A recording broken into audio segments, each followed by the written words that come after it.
Often WEBTOON artists will use Sketchup and other special programs, but for some it is not an option. And personally, I've never used Sketchup. When drawing up these manually, I find drawing them on a separate layer helpful, as I could use them again in the future if I ever need to. When a frame doesn't focus on the background but rather the subject, I recommend putting little effort into the background. An option is to skip out on the line art and go straight to colouring and shading. Even if the background is the focus of the frame, skipping out on the line art won't do much harm, as long as it keeps the same sense of setting and space.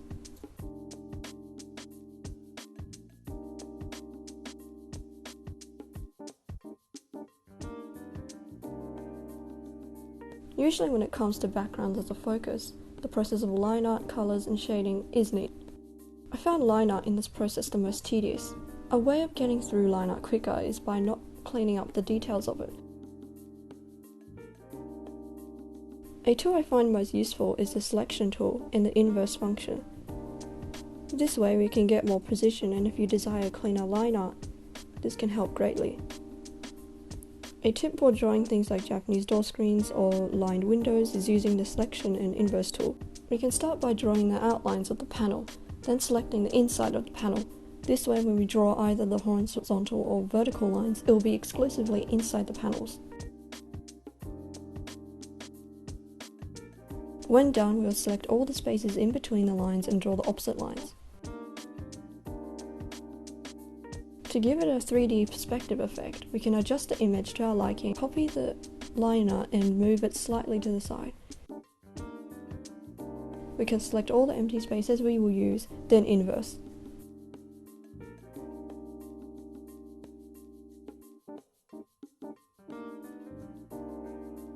Here, we will delete all the line art of the copy, then lay it within these areas. Deselect and we have formed some illusion of perspective. Another way to colour quicker is layering.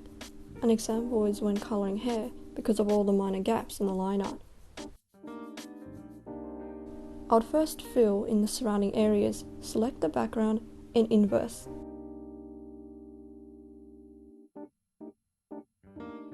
This way, on the layer underneath, I'll fill in the hair. Deselect and merge the layers.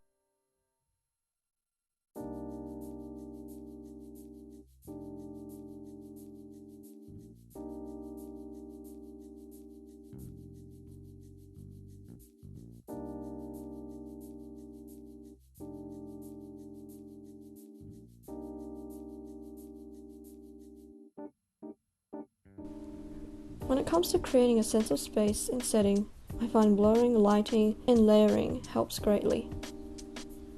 An example is when creating a room. I'd create 2 layers for this, one to show the whole room, and another layer to depict a shelf that stands in front of the camera. I'd blur the shelf to bring focus to the room and create a sense of depth.